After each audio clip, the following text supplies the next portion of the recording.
آلك وصحابك يا نور اللہ وعلى آلك وأصحابك يا نور الله. حضرت ابو المحیب رضی اللہ تعالیٰ عنہ فرماتے ہیں، میں نے خواب میں رسول اللہ صلی اللہ تعالیٰ علیہ وسلم کو دیکھا۔ حضور اقدس صلی اللہ تعالیٰ علیہ وسلم نے مجھ سے فرمایا، قیامت کے دن تم 1,00,000 بندوں کی شفاعت کرو گے۔ میں نے عرض کی، یا رسول اللہ صلی اللہ تعالیٰ علیہ وسلم، میں کیسے اس قابل ہوا؟ ارشاد فرمایا، اس لیے کہ تم مجھ پر درود پڑھ کر اس کا ثواب مجھے نذر کر دیتے ہو۔ شافی روز جزا تم پہ کروڑوں درود، دافع جمل و بلا تم پہ کروڑوں درود۔ بجھ گئی جس کے آگے سبھی مشعلیں، بجھ گئی جس کے آگے سبھی مشعلیں، شمع وہ لے کر آیا ہمارا نبی۔ ہمارے آقا و مولا دو عالم کے داتا صلی اللہ تعالیٰ علیہ وسلم کو اللہ عز و جل نے تمام اچھے اوصاف سے مزین فرمایا ہے اور ہر عیب سے پاک پیدا فرمایا۔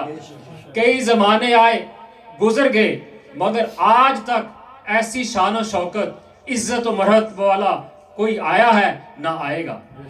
آئیے اعلیٰ حضرت امام عشق و محبت مولانا شاہ امام احمد رضا خان رحمۃ اللہ تعالیٰ کا بہت ہی پیارا شعر سنیے۔ تیرے خلق کو حق نے عظیم کہا، تیری خلق کو حق نے جمیل کیا، کچھ تجھ سا ہوا ہے نہ ہوگا شہا، تیرے خالق حسن و ادا کی قسم۔ شعر کی وضاحت ہے، سنیے۔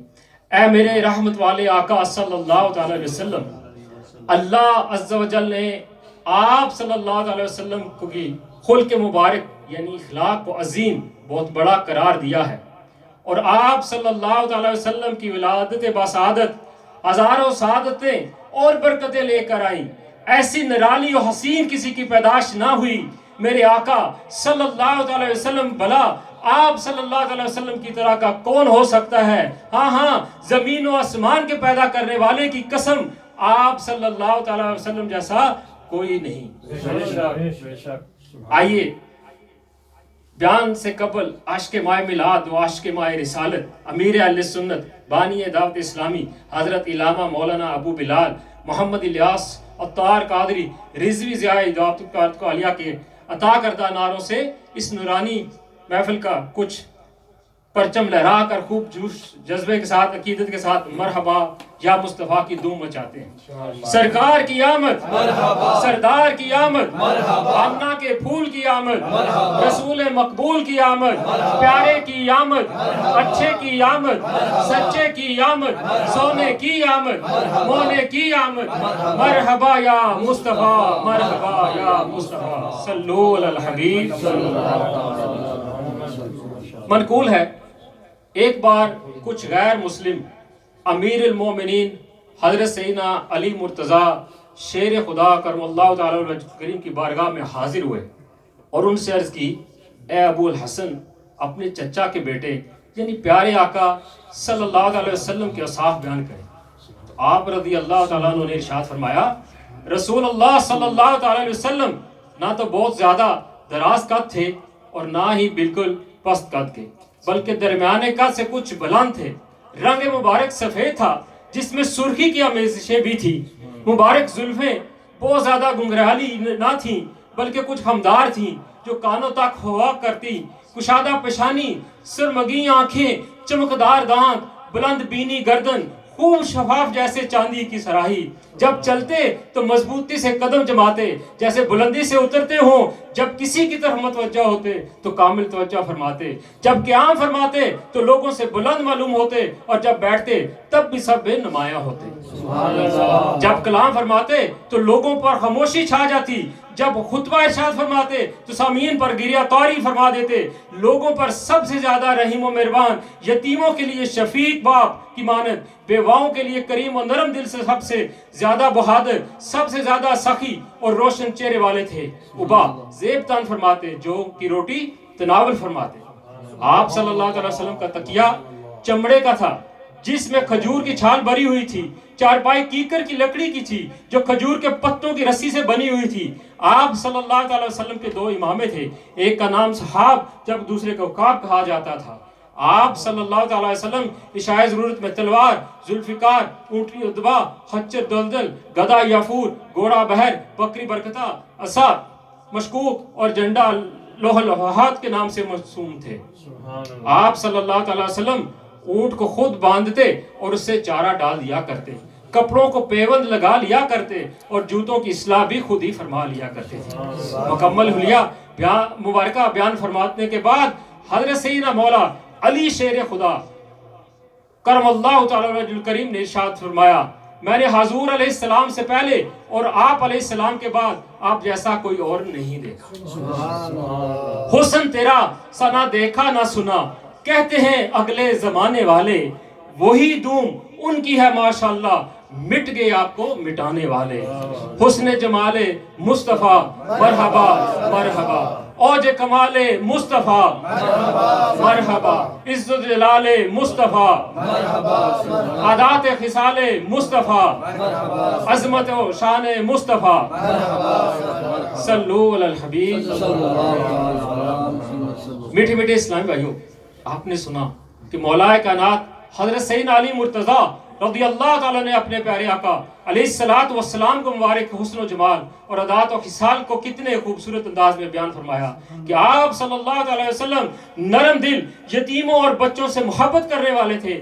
آپ صلی اللہ علیہ وسلم آج کے ایسے پیکر تھے کہ خود اپنے کپڑوں میں پیوند لگاتے تھے، مگر ہم ہیں کہ ہمیں ہر ایک تقریب میں نیا سوٹ لازمی چاہیے اور اچھی حالت میں موجود کپڑے بھی بلا وجہ ضائع کر دیتے ہیں۔ ہمارے آقا صلی اللہ علیہ وسلم نے تو اپنا کام اپنے ہاتھ سے کرتے تھے، مگر ہم اپنے گھر والوں، نوکروں پر روب ڈال کر ان سے کام کرواتے ہیں۔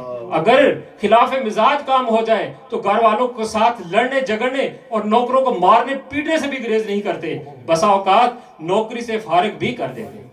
یاد رکھیے، ہم نے اس کریم آقا صلی اللہ علیہ وسلم کا کلمہ پڑھا ہے، ان کے کردار سے تو ہمیں عاجزی و انکساری، چھوٹوں پر شفقت، ملازموں سے حسن سلوک کا درس ملتا ہے۔ لہذا نبی کریم صلی اللہ علیہ وسلم کی سیرت مبارکہ کو اپنائیے اور اپنی دنیا و آخرت کو بہتر بنائیے، کیونکہ آپ صلی اللہ علیہ وسلم کا اخلاق و عادات بے مثل و بے مثال ہیں۔ آپ علیہ السلام تمام مخلوق میں منفرد اور ممتاز ہیں۔ یقیناً اولین و آخرین میں ایسے حسن و جمال اور خوبی و کمال والا کوئی نہ تھا، نہ کبھی ہوگا۔ تبھی تو مولا کائنات رضی اللہ تعالیٰ عنہ نے سرور کائنات صلی اللہ علیہ وسلم کی سیرت و صورت دونوں کو بیان کرتے ہوئے سچ ہی فرمایا۔ مثلاً یعنی میں نے آپ سے پہلے اور آپ کے بعد آپ جیسا کوئی اور نہیں دیکھا۔ مشہور مفسر قرآن حکیم الامت مفتی احمد یار خان رحمۃ اللہ تعالیٰ فرماتے ہیں، حضرات صحابہ کرام علیہ رضوان حضور صلی اللہ علیہ وسلم کی مثل کیا دیکھتے، خدا نے حضور علیہ السلام کا مثل بنایا ہی نہیں۔ کوئی مثل مصطفیٰ کا کبھی تھا نہ ہے نہ ہوگا، کوئی مثل مصطفیٰ کا کبھی تھا نہ ہے نہ ہوگا، کسی اور کا یہ رتبہ کبھی تھا نہ ہے نہ ہوگا۔ نعرہ تکبیر، اللہ اکبر، نعرہ تکبیر، اللہ اکبر، نعرہ رسالت، یا رسول اللہ، نعرہ رسالت، یا رسول اللہ، سرکار کی آمد، مرحبا، سرکار کی آمد، مرحبا۔ یاد رکھیے، جس طرح نبی اکرم نور مجسم صلی اللہ علیہ وسلم کا کمال سیرت میں کوئی ثانی نہیں، اسی طرح تمام اولین و آخرین میں آپ کے حسن و جمال جیسا بھی کوئی نہیں۔ آپ صلی اللہ علیہ وسلم ذات حسن و جمال کے وہ عظیم پیکر ہیں کہ جس کے دیدار سے مرجھائی کلیاں کھل اٹھتی ہیں، تاریک دل جگمگاتے ہیں، لگتے ہیں، افسردہ دل چین و سکون پاتے ہیں۔ ہمارے آقا و مولا مکی مدنی مصطفیٰ صلی اللہ علیہ وسلم کا حسن و جمال ایسا بے مثال ہے کہ ہر صحابی رسول کی یہ خواہش و تمنا ہوتی کہ ہر وقت پیارے پیارے آقا صلی اللہ علیہ وسلم کے نور والے چہرے کی زیارت سے مستفیض ہوتے رہیں۔ اسی وجہ سے صحابہ کرام علیہ رضوان حسن و جمال کے پیکر محبوب رب اکبر صلی اللہ علیہ وسلم کے چہرے انور کے دیدار پر بہار سے اپنی آنکھوں کو ٹھنڈک اور دلوں کی راحت پہنچاتے اور چہرہ مصطفیٰ کی ایک جھلک ان کے دلوں میں ہزاروں مسرتیں بکھیر دیتی۔ حضرت سیدنا ابو ہریرہ رضی اللہ تعالیٰ عنہ زیارت رسول کے وقت اپنی کیفیت بیان کرتے ہوئے فرماتے ہیں، یعنی جب میں آپ صلی اللہ علیہ وسلم کی زیارت سے مشرف ہوتا ہوں تو دل خوشی سے جھومنے لگتا ہے اور میری آنکھیں ٹھنڈی ہو جاتی ہیں۔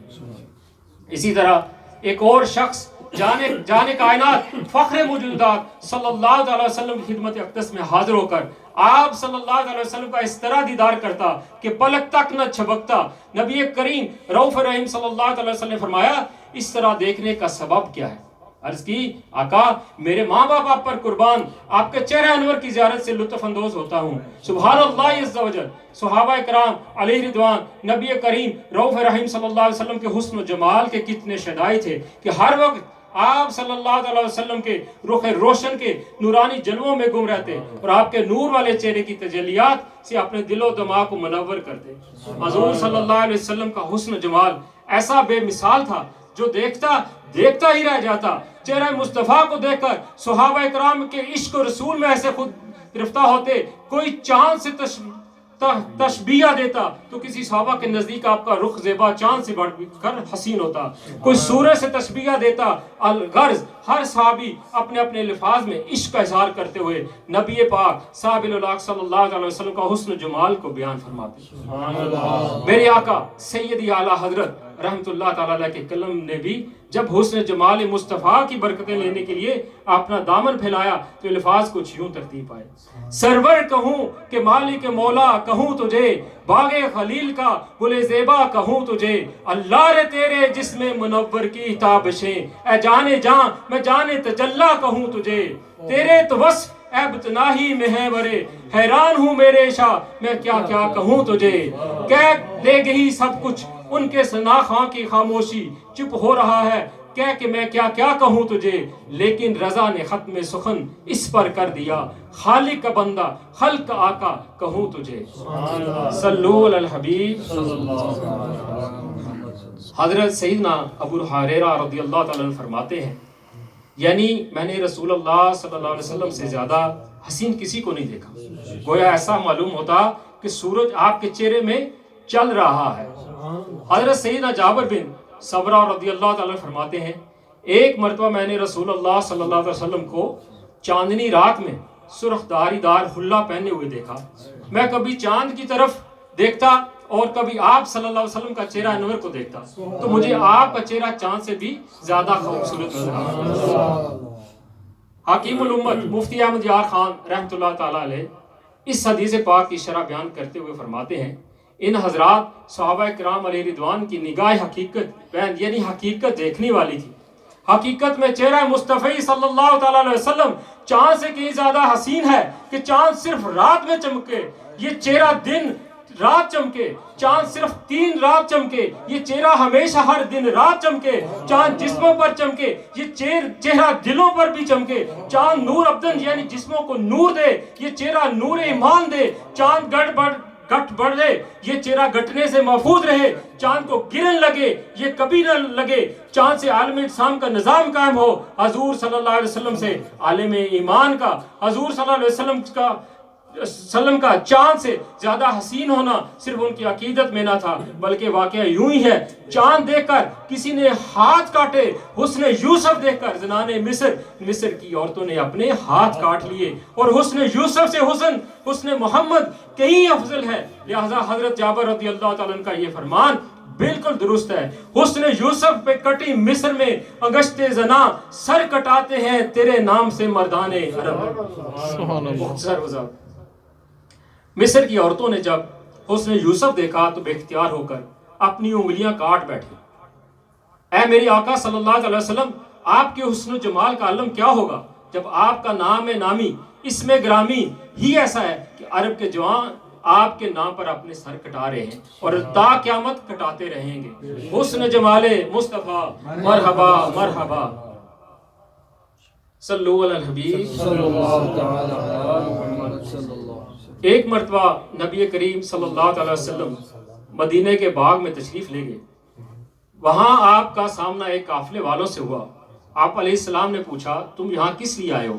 انہوں نے کہا ہم یہاں کی کھجوریں لینے آئے ہیں۔ ان کے پاس سرخ اونٹ تھا۔ آپ علیہ السلام نے پوچھا کیا تم لوگ یہ اونٹ مجھے بیچو گے؟ انہوں نے کہا جی ہاں، اتنے اتنے ساہا کھجوروں کے بدلے میں بیچ دیں گے۔ آپ علیہ السلام ارشاد فرمایا میں یہاں اونٹ لینے کی نیت سے تو نہیں آیا، اس لیے قیمت ساتھ نہیں لایا، میں اپنے شہر پہنچ کر اس کی قیمت بھجوا دوں گا۔ یہ کہہ کر آپ علیہ السلام نے اونٹ کی مہار تھامی اور چل دیے۔ قافلے والوں کو جب تک آپ علیہ السلام نظر آتے ہیں وہ آپ علیہ السلام کو ہی دیکھتے رہے۔ جب آپ علیہ السلام ان کی نظروں سے اوجھل ہو گئے تو اب وہ آپس میں کہنے لگے یہ ہم نے کیا کیا، اللہ عز و جل کی قسم ہم نے اونٹ ایک ایسے آدمی کو دے دیا جس ہم جانتے بھی نہیں اور نہ ہی ہم نے ان سے قیمت وصول کی ہے۔ ہم باتوں میں لگے رہے اور وہ آدمی ہمارا اونٹ لے کر چلا گیا۔ اتنے میں جو عورت ان کے ساتھ تھی اس نے کہا اللہ عز و جل کی قسم میں نے ان کا چہرہ دیکھا تھا، ان کے چہرہ 14ویں رات کا چاند کا ٹکڑا تھا، میں تمہارے اونٹ کی ضامن ہوں، اگر وہ تشریف نہ لائے تو میں قیمت ادا کروں گی۔ اسی طرح ایک خاتون جن کا نام ام بہت تھا، انہوں نے آقائے دو عالم نبی محتشم صلی اللہ علیہ وسلم کے حسن و جمال کو بڑے ہی خوبصورت انداز میں بیان کیا۔